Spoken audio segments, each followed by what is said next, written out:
Welcome to Heaven Awaits. My name is Leigh, and I narrate the near-death experiences of those who have died and have seen the other side. These videos are meant to bring hope to a sometimes hopeless world. If you enjoy these videos, please consider hitting the thumbs up, subscribe, and bell icons to be notified of new content. Doing so is free, and it does help the channel grow. Get comfortable, grab a cup of coffee or tea, and let's dive into today's experience. It is July 7th, 1952, and I am 7 years old. I am a lonely child with a lot of questions and an immense desire for learning. Every year, I spend my vacation from the convent school with my mother's parents at Le Prieur de Beauvais, their estate in the province d'Auvergne in France. The main building of Le Prieur is at least 4 centuries old. It was first a chapel and later became a monastery with its surrounding cemetery. Some of the old walls are 1.5 meters thick. Over the centuries, the monastery became a large, elegant house encircled by an interesting park of lilacs, rare plants, and trees. The master house, now occupied by my grandparents, is located on the very top of a hill built by human labor. Here was once a tour de guet, a tower designed to provide a view of anyone or anything coming from far away. There is still an underground passage, which was once a means of escape in case of an invasion. At the foot of this steep hillside is a grove of wild cherry trees. Next to it is a dry stone retaining wall built with the stones once used for the watchtower. This is where I am standing, just at the edge of the wall. I have been playing in the meadow, picking flowers here and there. I simply love flowers, especially the wild sweet peas that are growing in colorful profusion among the tall golden stalks of wheat. I am looking out into the wheat field, seeing the bright spots of color, red coquelicot, blue bachelor's buttons, and the sweet peas, which seem to beckon me into the field. Feeling overwhelmed by the wheat, which seems to tower over my head, I am debating whether I can get to the flowers. Of course I can. I can't resist. I run into the field, into the tall, thick grasses. Suddenly, I stop. I have disturbed a red aspic or asp viper, a deadly snake once used by Cleopatra to exit this dimension. It stays perfectly still for a long moment, then curls on its tail in a perfect circle. Its upper body stands straight up, and its 2 piercing eyes stare deep into my soul. I am petrified. I want to scream, but I can't move.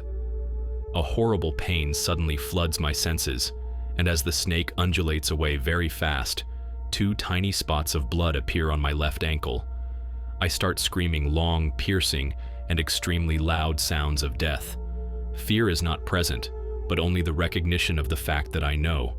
I just know that death is near. I try walking up the steep hillside, but my steps become so difficult, and then impossible. I drop down upon the grass. At this moment, my grandmother comes running down the hill. Not wanting to frighten her, I say, "Un serpent m'a mordu."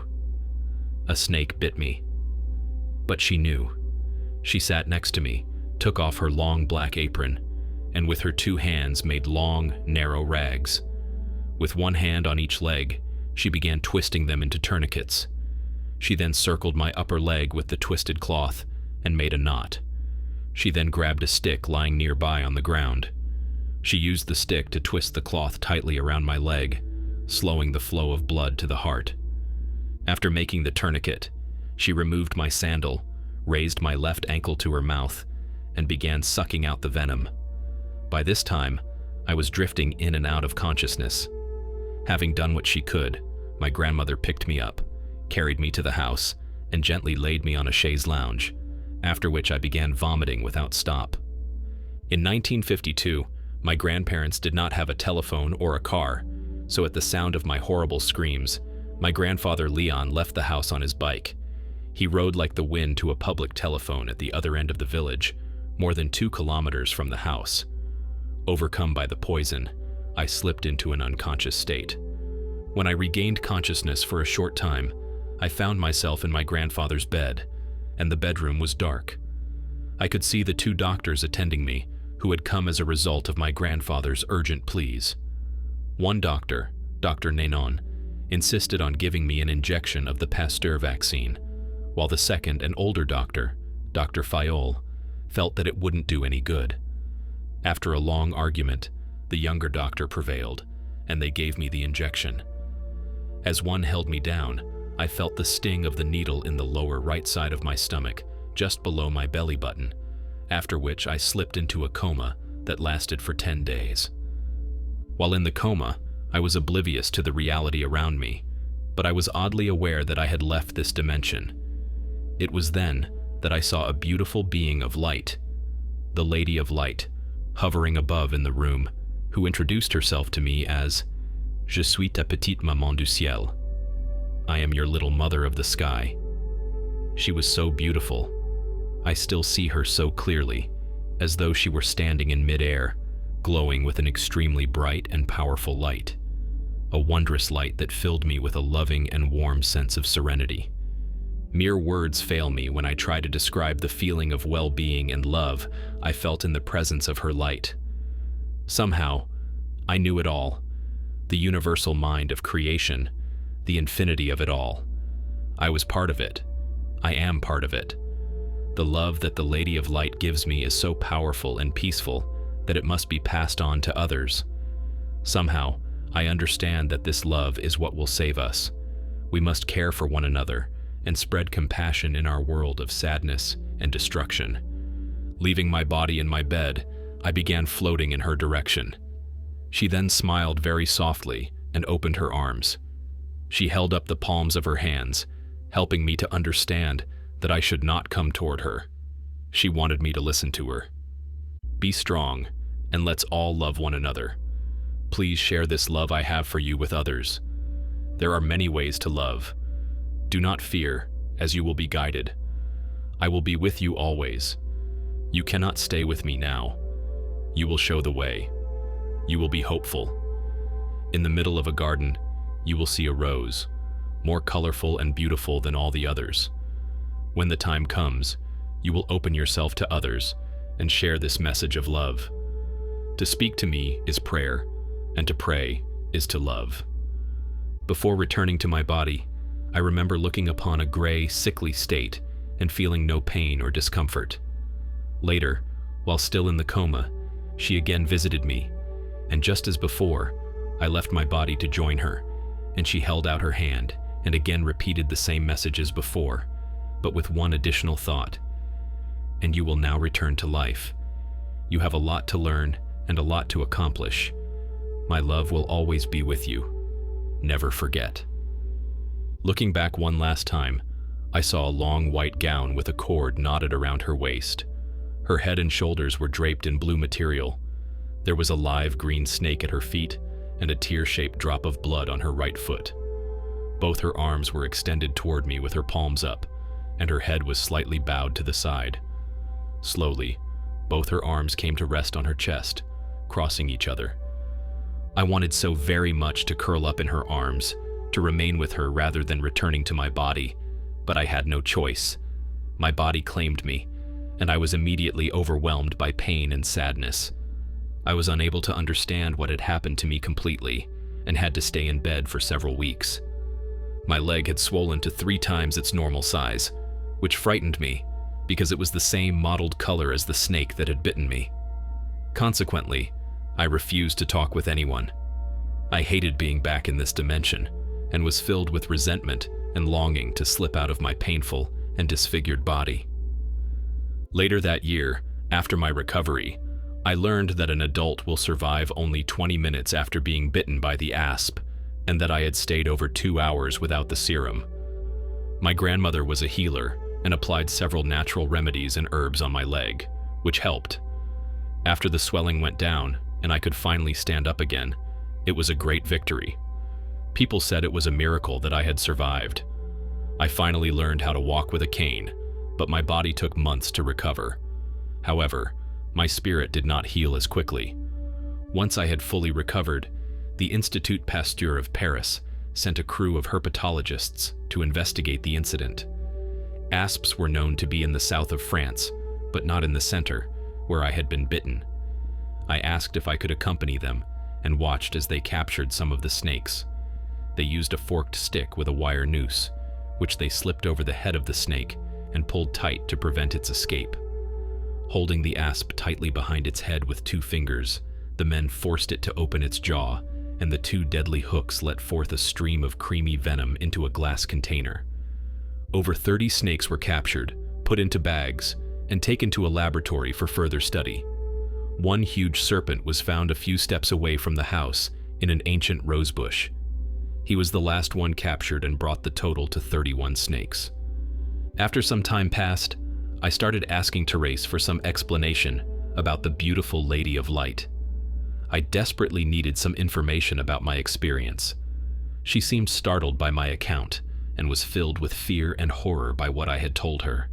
She cautioned me, people would not understand. They would put you away forever if you told anyone about this. From that day on, she thought that I was possessed and never let me forget it until the day she died. It is now 1960, and I am 15 years old. People think that I am beautiful and bright, but what they do not know is that I do not want to be alive. Although I was very popular, I pushed people away from me and felt that my experience made me different and isolated me from other people. I was not able to share the way I felt with anyone and ended up hurting people as I rejected their offers of friendship. After seeing the Lady of Light, being back was anything but easy. I was all right at first, thinking that she would be back. I wanted desperately to return to the light, to her and her total love. In a tree in the park, there was a hollow spot where a limb had been removed, and into it, I placed a statue of the Virgin of Lourdes. It comforted me to visit her there, where I could recall her memory and express my love by bringing her flowers. On the wall in my grandmother's bedroom was another picture of Mary that reminded me of her, and I talked to it, keeping hope alive, wishing that she would speak to me or show me a sign. My teenage years were neither happy nor good. I was a rebel fighting everything and everyone. The sisters at the Catholic school I attended didn't know what to do with me, and my grandmother and I constantly fought. I was also very resentful of my mother, whom I seldom saw, and was determined not to accept any comfort or support from her. In 1960, after years of anger and resentment that I could never share my experience with an empathetic soul, my desire to return to the light became so powerful that I attempted suicide. My suicide attempt was with pharmaceutical drugs. I had found bottles of pills marked with red skeleton warnings on the labels. They were hidden in my great-grandmother's house. These drugs had belonged to my great-grandmother, Marie Voru, who had long since passed away. Her medicine had been forgotten on the dark top shelf of the pantry. I swallowed the entire contents of approximately 15 bottles and became violently ill. I vomited and lost consciousness. One of my family members found me and took me to a local hospital where the doctors pumped my stomach. After recovering from the physical effects, I was returned under the supervision of a psychiatrist. A few months later, I discovered that several bottles of my great-grandmother's pills remained. No one in my family had thought to remove them. As the saying goes, if at first you do not succeed, try again, and that is exactly what I did. However, I took a more sophisticated approach and methodically calculated the dosage necessary to end my life. Oddly enough, a girlfriend, Antoinette, from the village came to visit, hoping to borrow a school book. Her boyfriend, Daniel, drove her to my house and waited for her outside while she ran up to my room. When she opened the door, she found me on top of my bed and dressed in the most beautiful ball gown. I showed no signs of life, but I did have a feeble pulse. Antoinette and Daniel quickly bundled me into the car and took me to a small local hospital in Vichy. From the moment I had taken the poison until the moment I arrived at the hospital was approximately 2 hours. Orderlies had just wheeled me into the emergency room when once more I was out of my body. I floated there for a while and looked down at the lifeless body on the gurney. However, the real me had become a comfortable, glowing shape. For a while, I watched on as the nurses and doctors worked quickly to revive me. Then, I lost interest, and my attention turned towards a long, dark tunnel. At the end of the tunnel was a very bright light, and I floated to the opening. Once inside, I moved with what seemed to be an extraordinary and effortless speed, and finally reached the light. My thoughts were dominated by one clear thought. Oh, the light, the peace, the extraordinary feeling of love. Once more, I am in it. Then, an extremely powerful and loud man's voice told me to go back, because I had work to do. Then, I began going back, and there was nothing I could do to stop it. My next moment was a conscious realization of terrible pain and sadness as I lay upon the gurney. One of the nurses, an older, kindly woman, was crying because she thought that I had died, without coming back. I later learned that the doctors could not detect a pulse for approximately 10 minutes, and that they had given up on me. They were removing the tubes and needles from my body when my vital signs returned.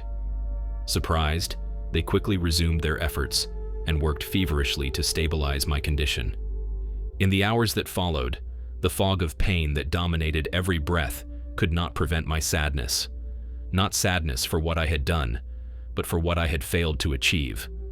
From the outside in, I was a young, beautiful, intelligent woman with all the promise of springtime.